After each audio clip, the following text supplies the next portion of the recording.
See, we were talking about literacy, but we are not talking about digital literacy and every Indian knowing how to use the internet. Well,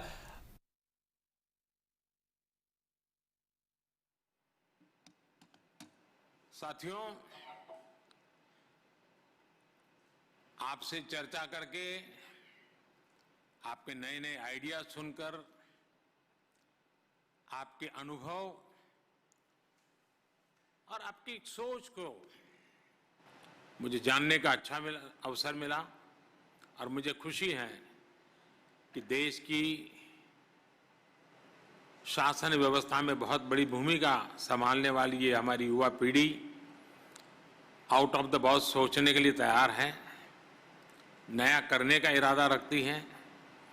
तो मुझे आपकी इन बातों में से एक नई आशा का संचार हुआ है और इसलिए मैं आपको बधाई देता हूं।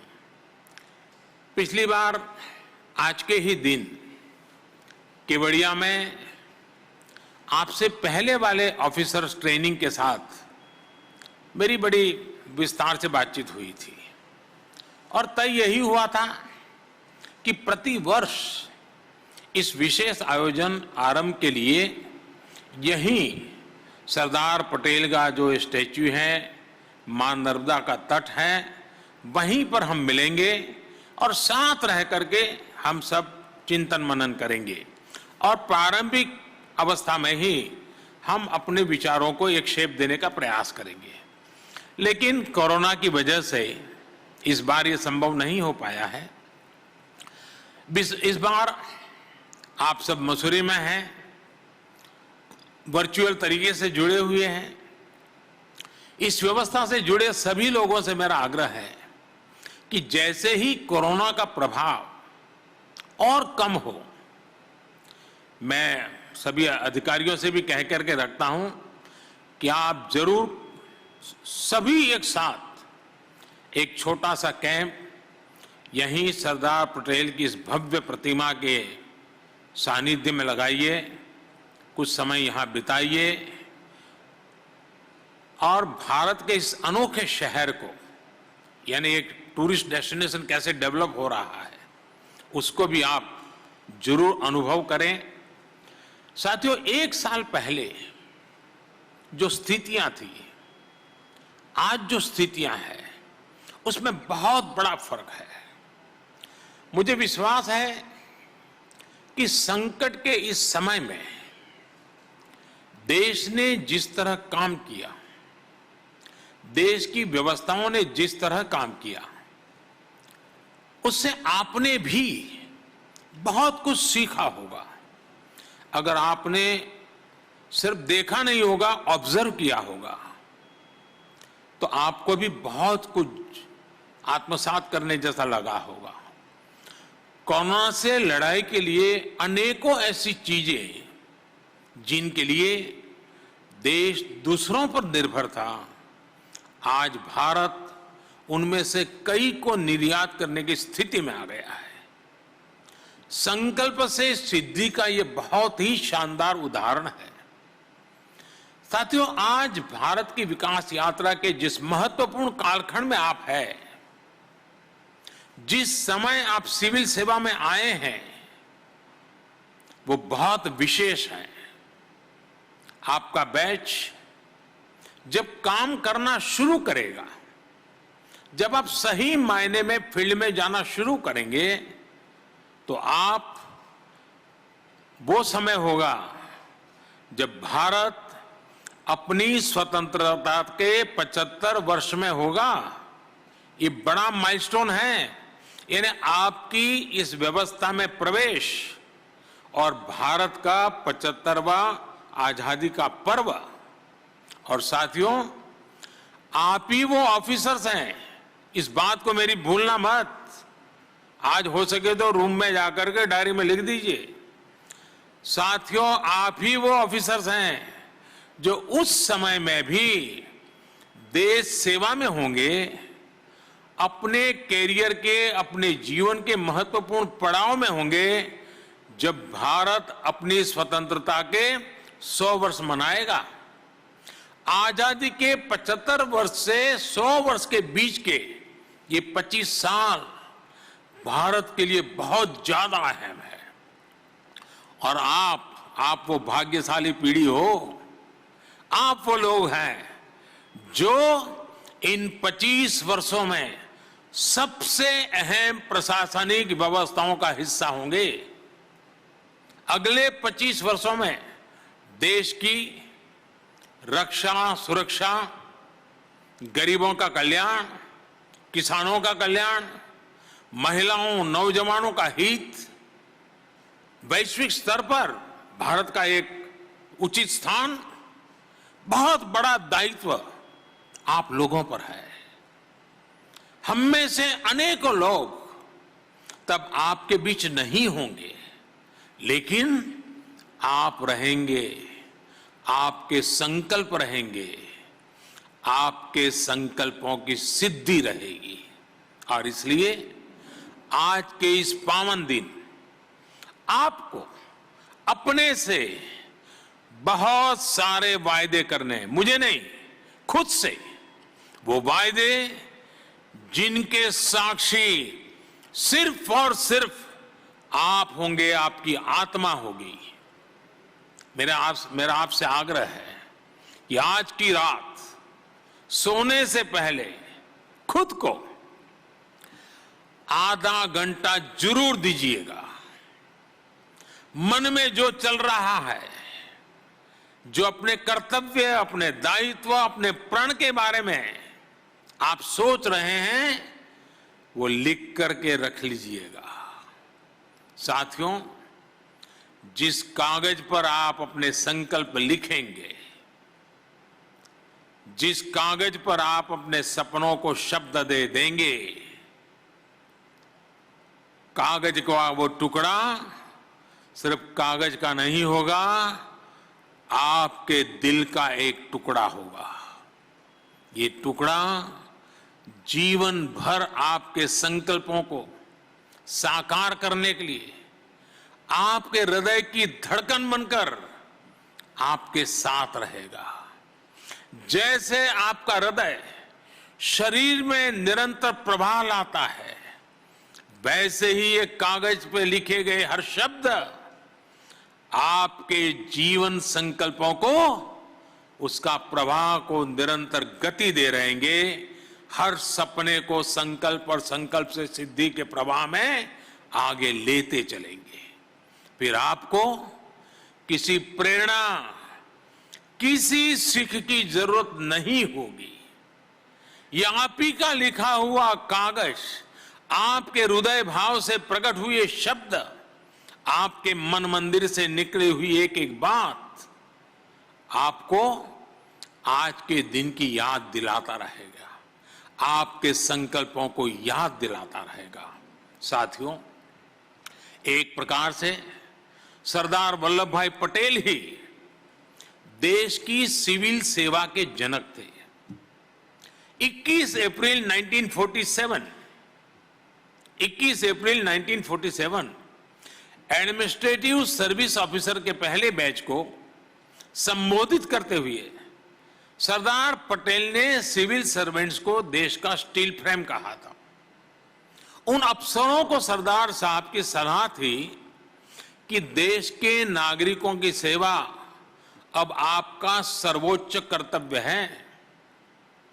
मेरा भी यही आग्रह है कि सिविल सर्वेंट जो भी निर्णय ले, वो राष्ट्रीय संदर्भ में हो, देश की एकता, अखंडता को मजबूत करने वाले हो, संविधान के स्पिरिट को बनाए रखने वाले हो।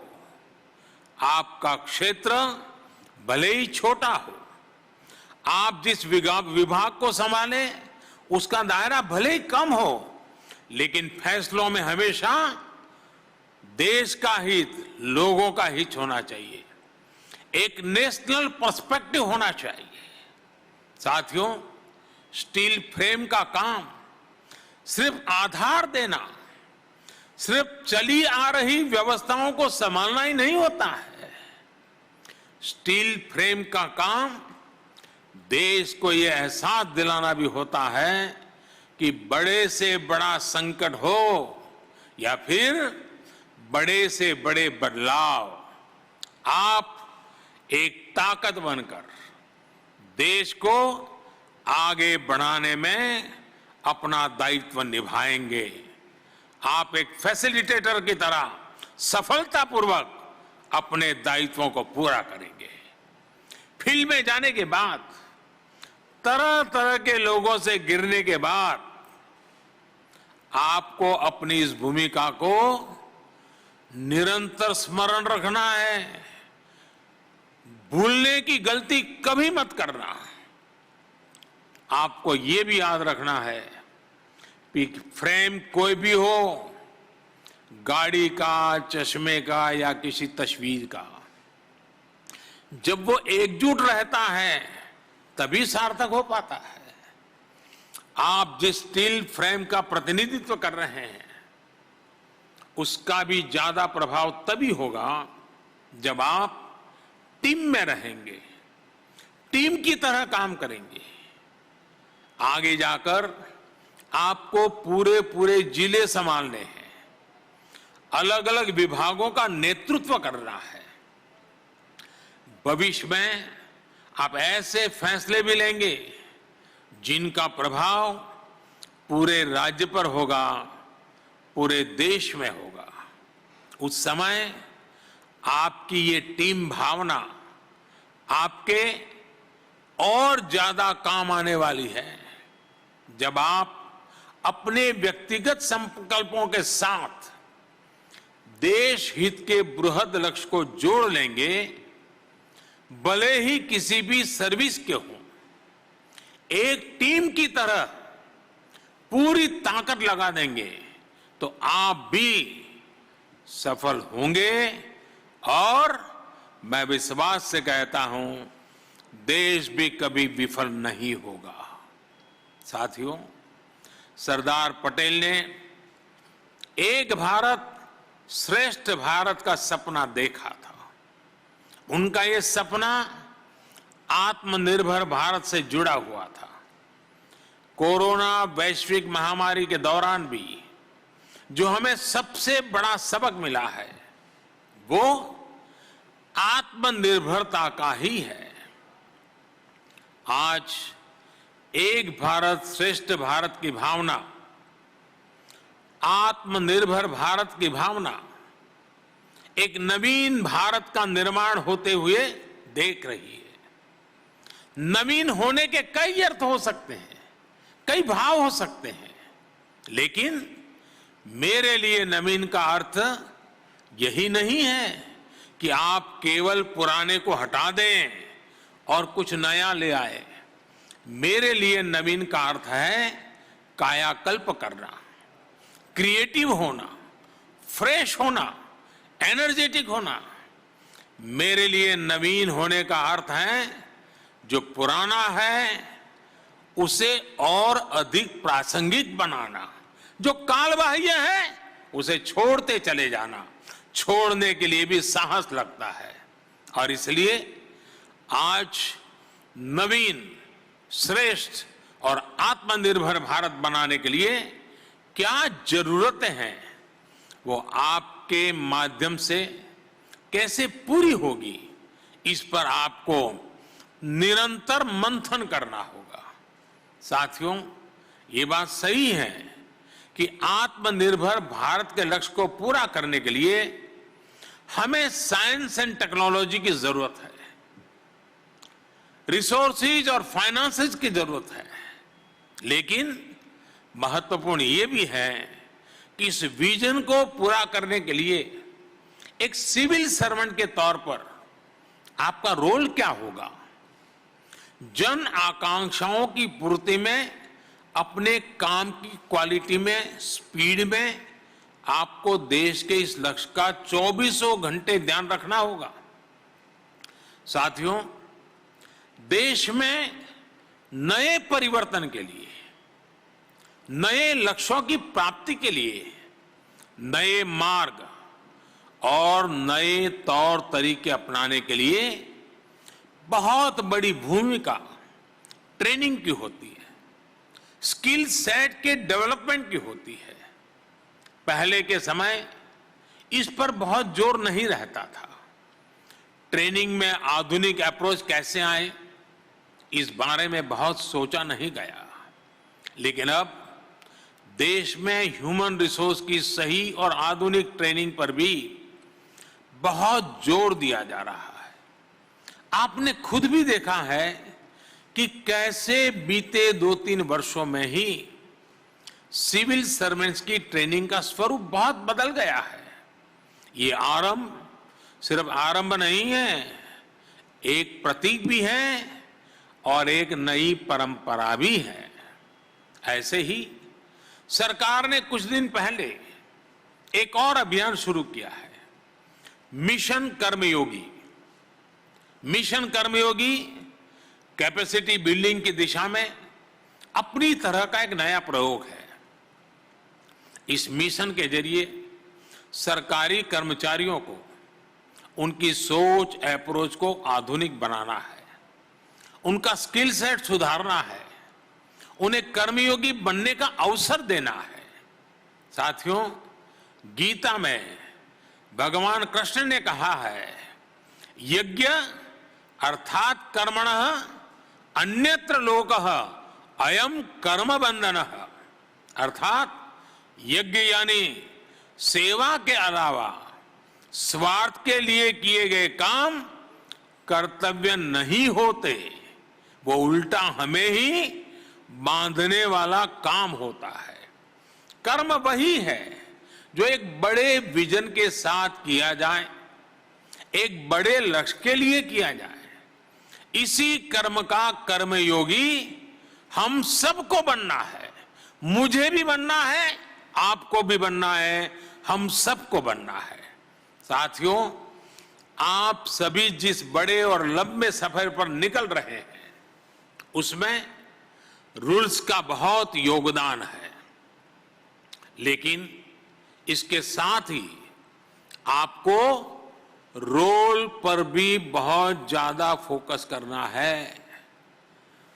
रूल एंड रोल, लगातार संघर्ष चलेगा, लगातार तनाव आएगा। रूल्स का अपना महत्व है, रोल की अपनी महत्वपूर्ण जिम्मेवारी है। इन दोनों का बैलेंस, यही तो आपके लिए टाइट रोप पर चलने वाला खेल है।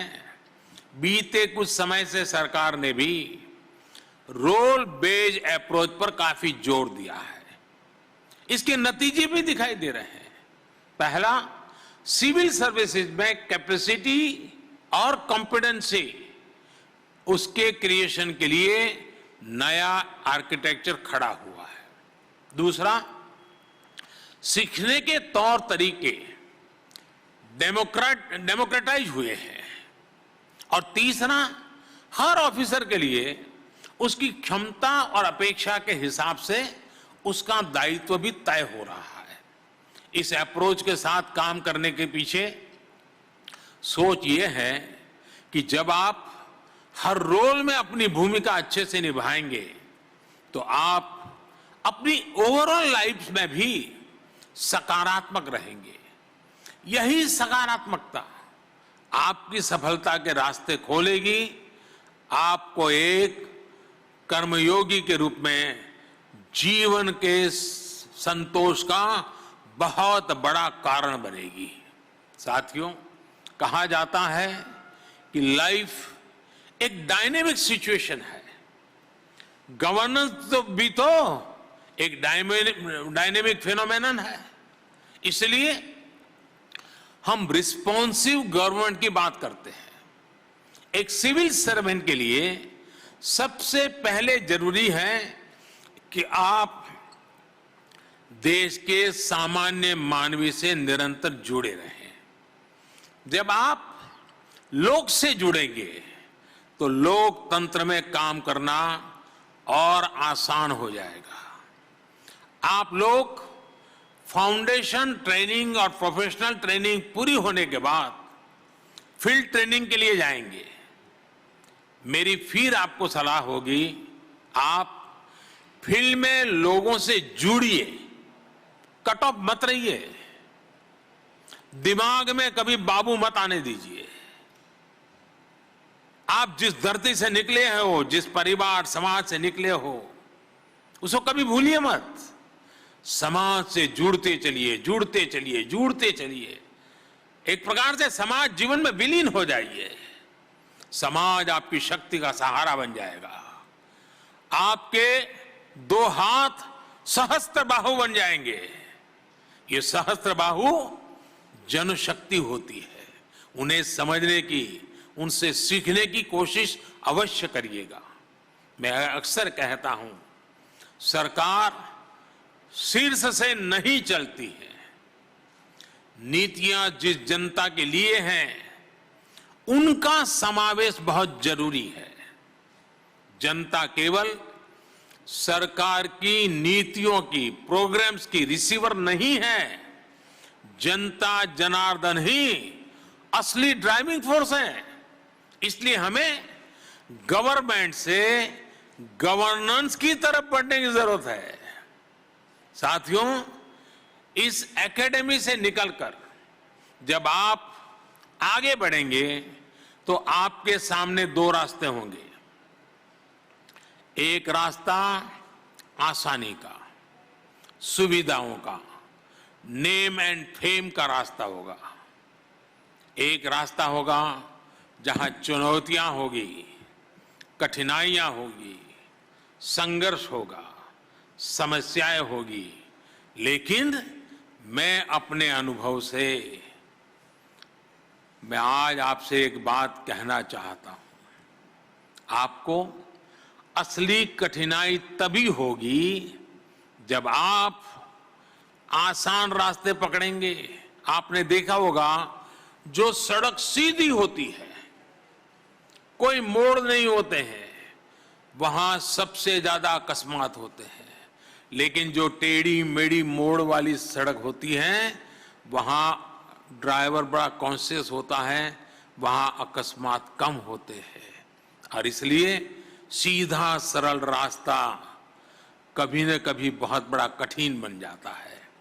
राष्ट्र निर्माण के, आत्मनिर्भर भारत के जिस बड़े लक्ष्य की ओर आप कदम बढ़ा रहे हैं, उसमें आसान रास्ते मिले ये जरूरी नहीं है। अरे, मन में उसकी कामना भी नहीं करनी चाहिए।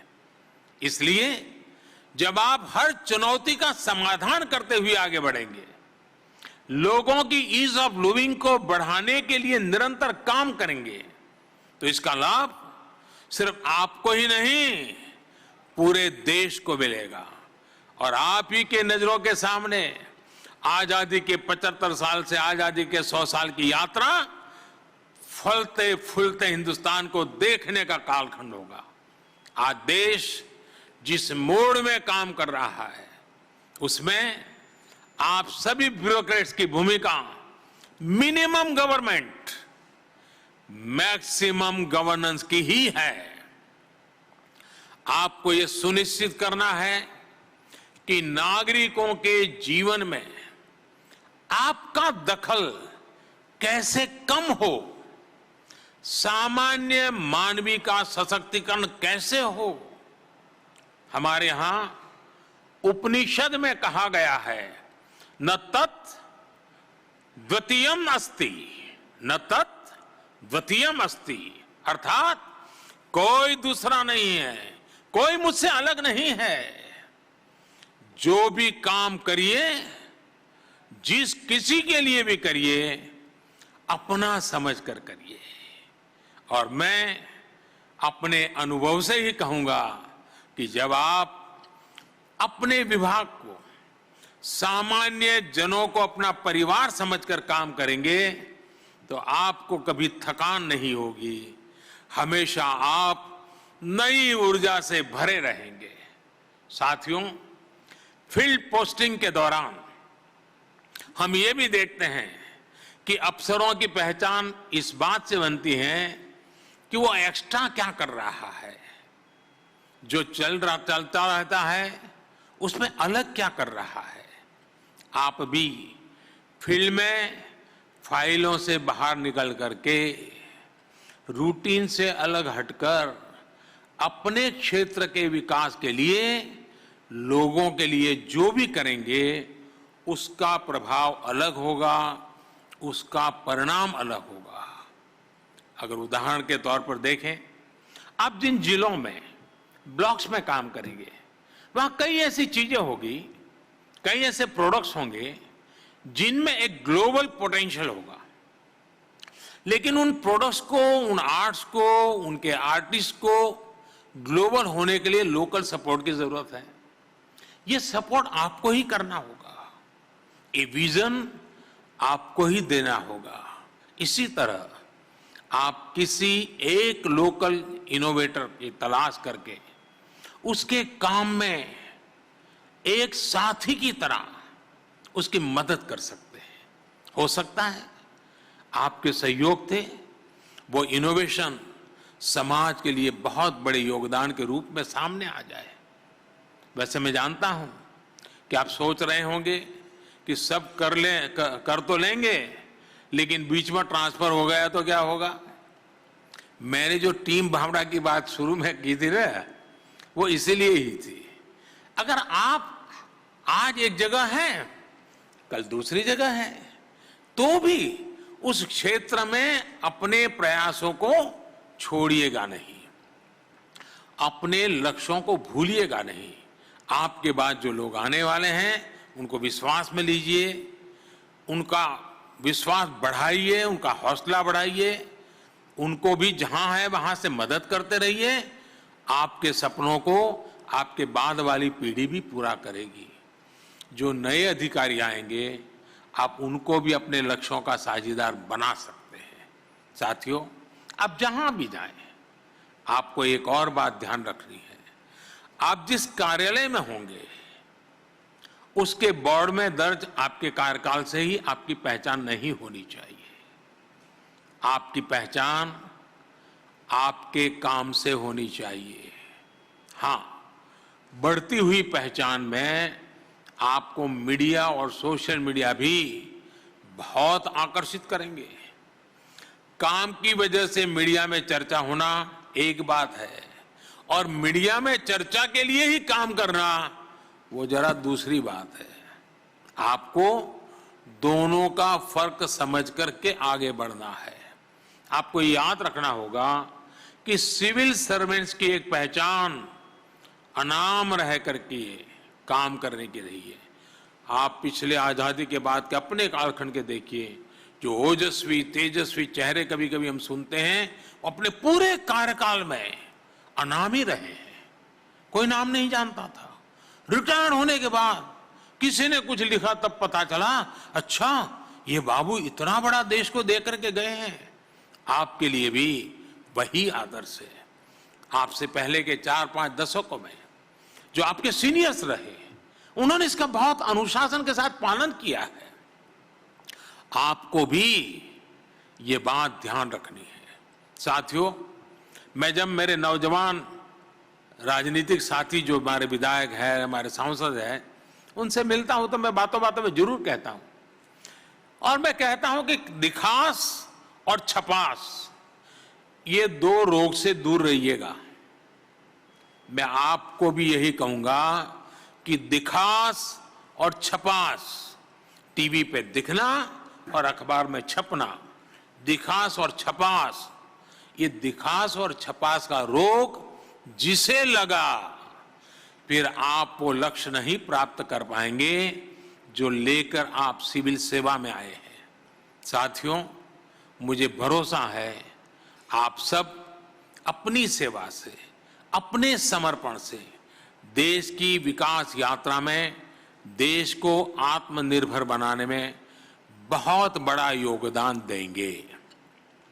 मेरी बात समाप्त करने से पहले मैं आप लोगों को एक काम देना चाहता हूं।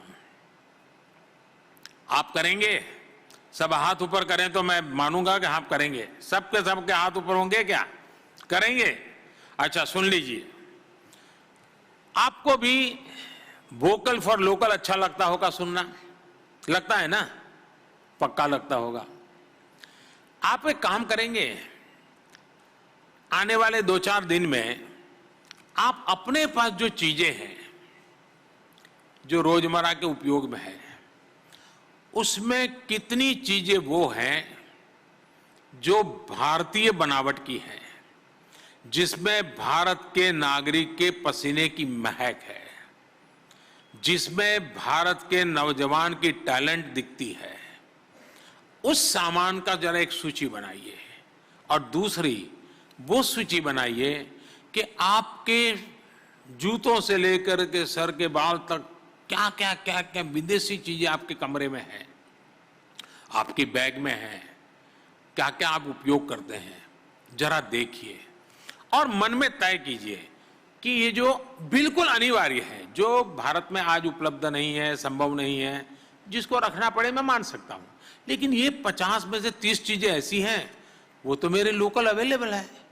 हो सकता है कि मैं उसके प्रचार के प्रभाव में नहीं आया हूं, मैं उसमें से कितना कम कर सकता हूं।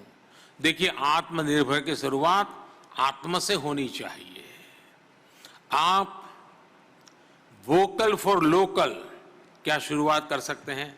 दूसरा, जिस संस्था का नाम लाल बहादुर शास्त्री से जुड़ा हुआ है, उस पूरे कैंपस में भी, आपके कमरों में, आपके ऑडिटोरियम के, आपके क्लासरूम में, हर जगह पे कितनी चीजें विदेशी हैं, जरूर सूची बनाइए। और आप सोचिए कि हम जो देश को आगे बढ़ाने के लिए आए हैं, जहां से देश को आगे बढ़ाने वाली एक पूरी पीढ़ी तैयार होती है, जहां बीज धारण किया जाता है, क्या उस जगह पर भी वोकल फॉर लोकल ये हमारी जीवनचर्या का हिस्सा है कि नहीं है। आप देखिए, आपको मजा आएगा। मैं ये नहीं कहता हूं आपके साथी को भी आप ये रहस्य खोलिए, खुद के लिए है। आपको देखिए, आपने बिना कारण ऐसी ऐसी चीजें आपके पास पड़ी होगी जो हिंदुस्तान की होने के बाद भी आपने बाहर की ले ली है, आपको पता भी नहीं है बाहर की है। देखिए, भारत को आत्मनिर्भर बनाने के लिए हम सब ने आत्म से शुरू कर करके देश को आत्मनिर्भर बनाना है। मेरे प्यारे साथियों, मेरे नौजवान साथियों, देश को आजादी के 100 साल, आजादी के 100 साल के सपने, आजादी के 100 साल के संकल्प, आजादी के आने वाली पीढ़ियां, उनको आपके हाथ में देश सुपुर्द कर रहा है। देश आपके हाथ में आने वाले 25-35 साल आपको सुपुर्द कर रहा है। इतनी बड़ी भेंट आपको मिल रही है, आप उसको बड़ी जीवन का एक अहोभाग्य मान करके अपने हाथ में लीजिए, अपने कर कमलों में लीजिए, कर्मयोगी का भाव जगाइए, कर्मयोग के रास्ते पर चलने के लिए आप आगे बढ़िए। इसी शुभकामनाओं के साथ आप सभी को एक बार बहुत बहुत बधाई देता हूं। मैं आपका बहुत बहुत धन्यवाद करता हूं और मैं आपको विश्वास दिलाता हूं, मैं प्रति पल आपके साथ हूं, मैं पल पल आपके साथ हूं। जब भी जरूरत पड़े आप मेरा दरवाजा खटखटा सकते हैं। जब तक मैं हूं, जहां भी हूं, मैं आपका दोस्त हूं, आपका साथी हूं। हम सब मिलकर के आजादी के 100 साल के सपने साकार करने का अभी से काम प्रारंभ करें। आइए हम सब आगे बढ़ते हैं। बहुत बहुत धन्यवाद।